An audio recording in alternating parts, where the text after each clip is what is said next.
They said the great Barca was finished. They said the magic was gone. They were wrong. From the ashes, a new Barca is on the rise to conquer the world and be like the glorious Barca teams of the past. A new generation of young players are taking over. Many are homegrown a la Masia.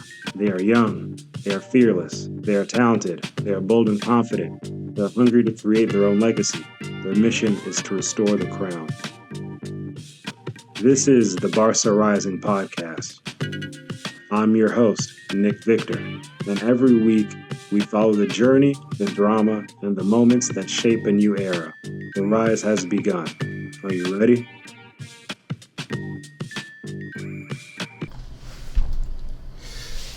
Barcelona, Barcelona, Barcelona. Man, we found a way to win this weekend in not the most spectacular fashion, but we found a way to win. And in this time of the season, that's extremely important. Iniesta decided to show up to this game with his kids, and I'm pretty sure he was expecting to see beautiful football. You know, Barcelona, we've been playing well as of late. We had a beautiful game against Newcastle where we spanked them all over the pitch, and especially in the second half, 7-2. Complete demolition job. Wiped them off the face of the earth. Bye-bye Newcastle. So Iniesta was expecting some beautiful football to be played. And he was expecting to show his kids, man, this is the club that I used to play for. This is the beautiful football that we used to play. Of course, our team was much better than this team, of course. But this is a continuation of our work that we started back when I was playing. And he told his kids they were going to see some beautiful football. And what he got was a Garcia masterclass, an ugly game, and to top it all off, an Araujo goal.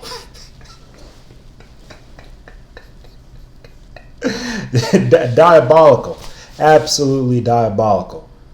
But all that matters is that we found a way to win. You know, people have been criticizing us for this game, but it seems that when a team like Arsenal has been doing this all season long, ugly, unattractive, set piece FC.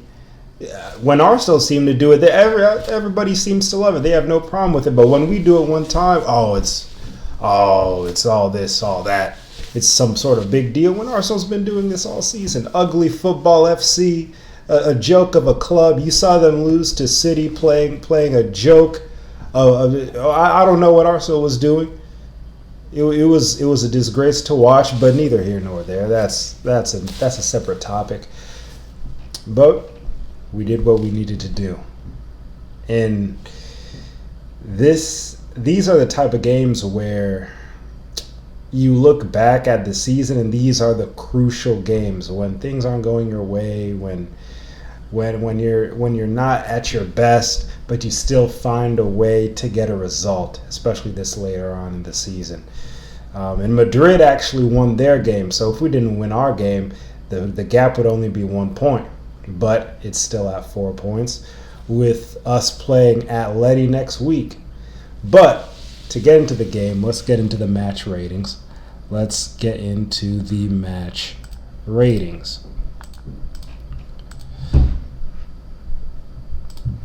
Now,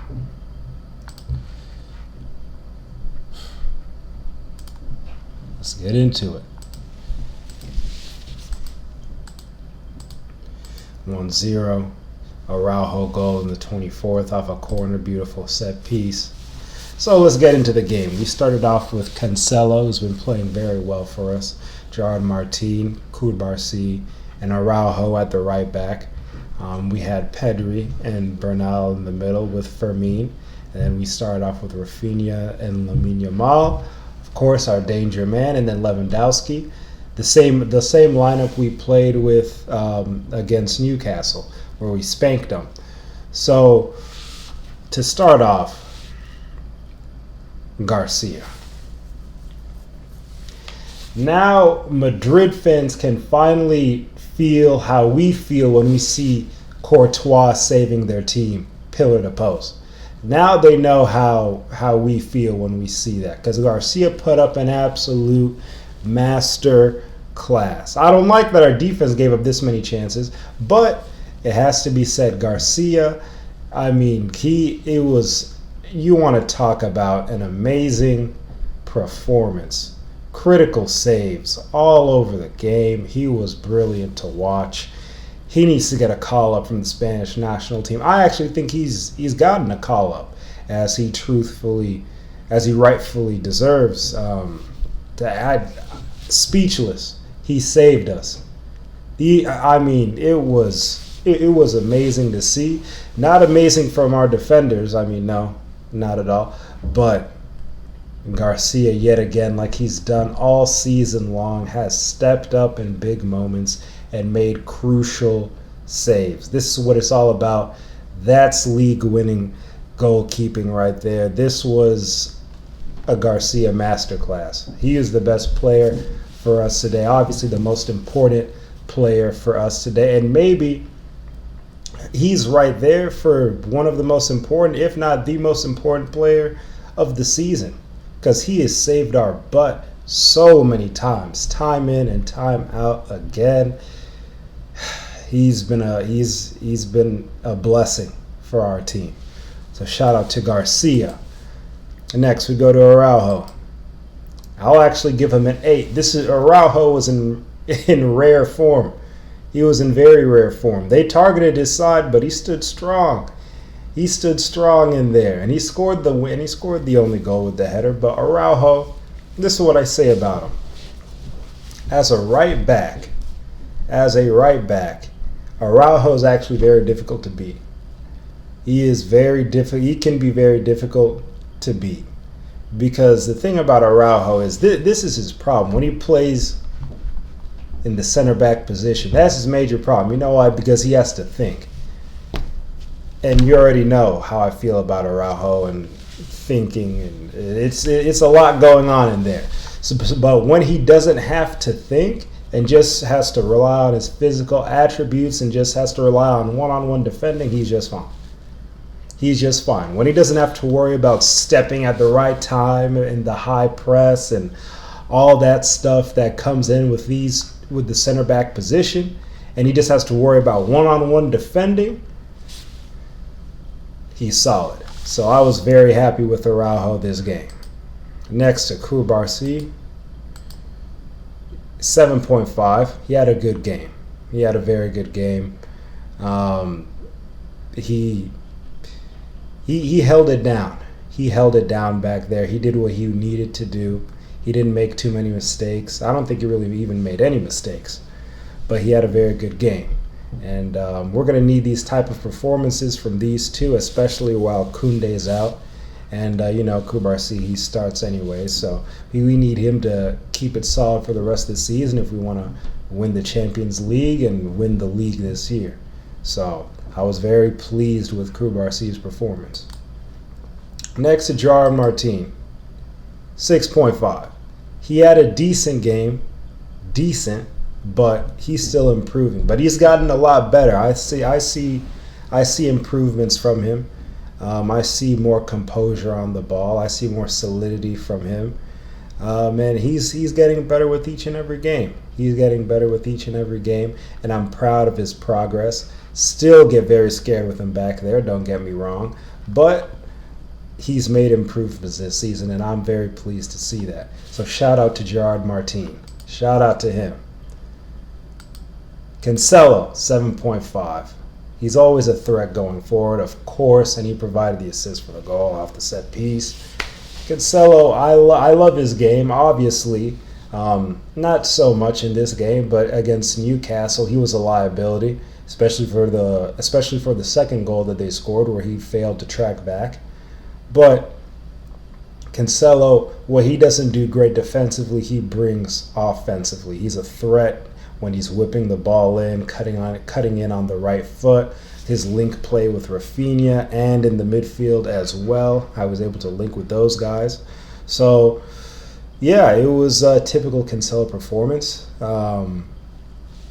there's nothing really much to say except I want him to be a little more defensively sound and not get so caught up forward, because he's had some trouble tracking back in the past few games. So, just keep the main thing, which is defending. And if we can do that, we're going to be in great shape with Cancelo.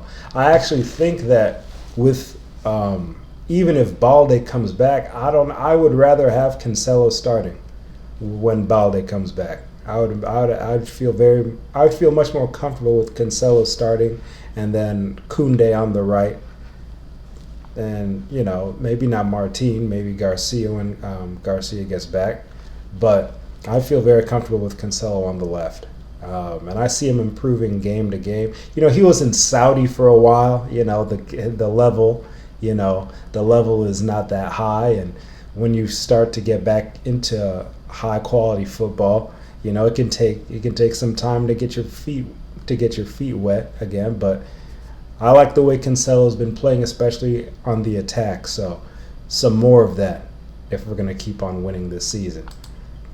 Next, we're going to go to Fermin Lopez.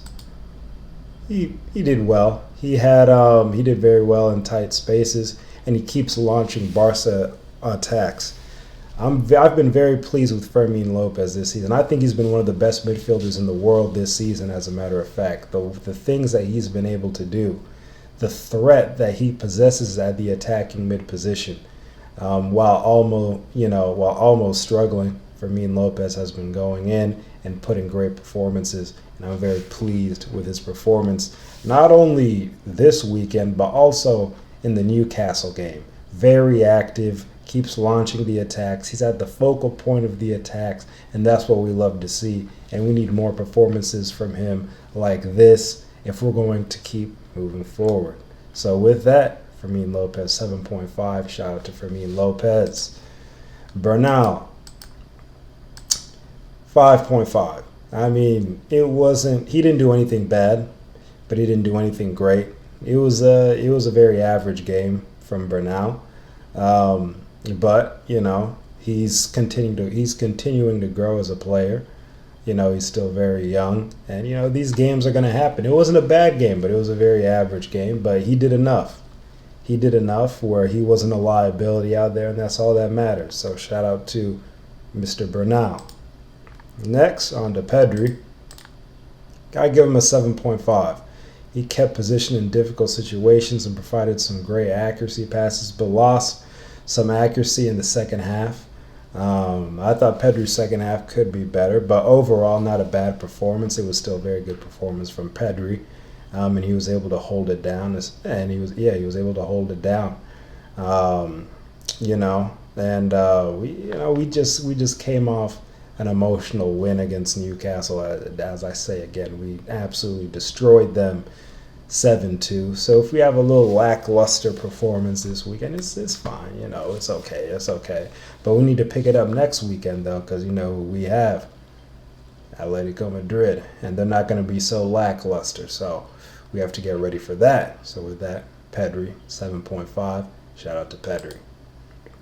Lewandowski 4. To be fair to him, he didn't see much of the ball in the final third and really lacked mobility. I've been seeing this with Lewandowski really the whole season. I mean, it goes back to, it reminded me of the performance that he just put up against Newcastle at Newcastle in the first leg, where you didn't really know he was in the game. He wasn't very active. He lacked mobility, but also that comes with his age. The guy's 85 years old. He's not getting any younger. So it comes with his age, so I'm not really too hard on him. But, it's just even the threat of Lewandowski is still better than anything Ferran Torres can bring to the pitch. So I'm fine with that. I was always thinking think about putting Rashford in the mix sometime, starting Rashford in the mix. But that's just my opinion. That's my opinion. Anybody but Torres. But, it's these games happen. But I expect them more, especially in Champions League, to turn it up. I expect them in Champions League to really turn it up. In the league, sort of, but Champions League is where I really expect him to turn it up like he did against Newcastle. So 4.0 to Lewandowski, but I'm not too mad at him. Next on to Rafinha, I'll give him a 3.5. it was a bad game. It was a rough watch. I couldn't. But I'll give him a pass because he played so well against Newcastle. But this game was a very rough watch. I don't know if that was Rafinha or Ralph the dog out there. I have no clue. I don't know what he was doing. I don't know what in the world that performance was. But I'm not expecting that performance like that again and to continue because Rafinha is a class player. So he'll figure it out for next week where it's a big game. But yeah, 3.5. I don't know what Rafinha was doing. And Lamine Yamal, 5. Had a lot of tricks and flicks and some runs, but wasn't very effective.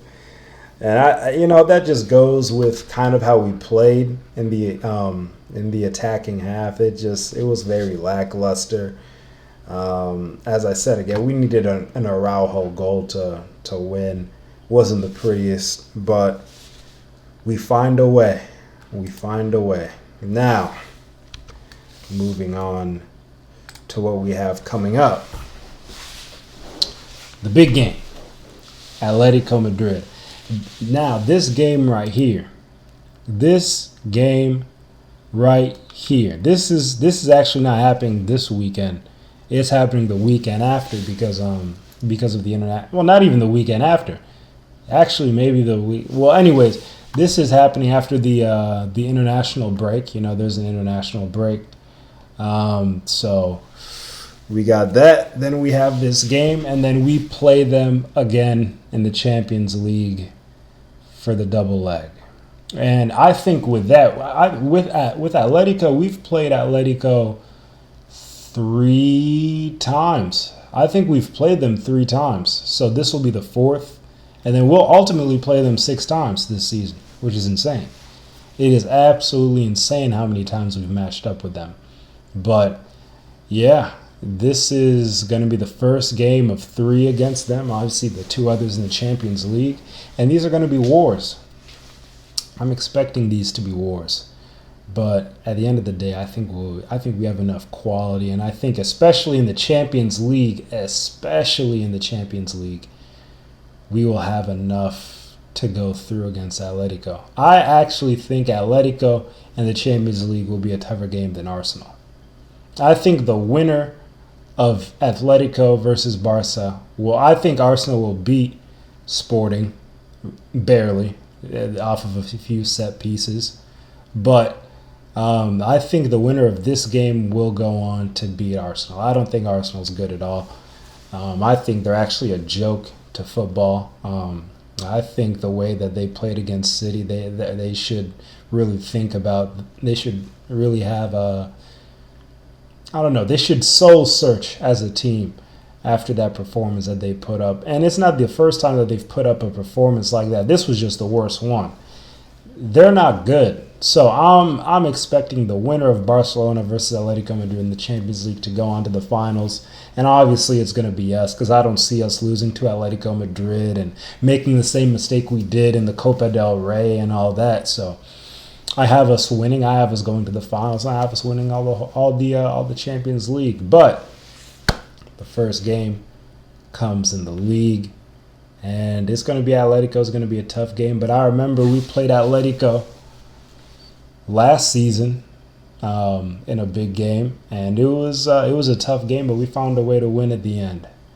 I think this one's going to be a little more comfortable, assuming that everybody plays well and is up to par for a big game like this. But with that being said,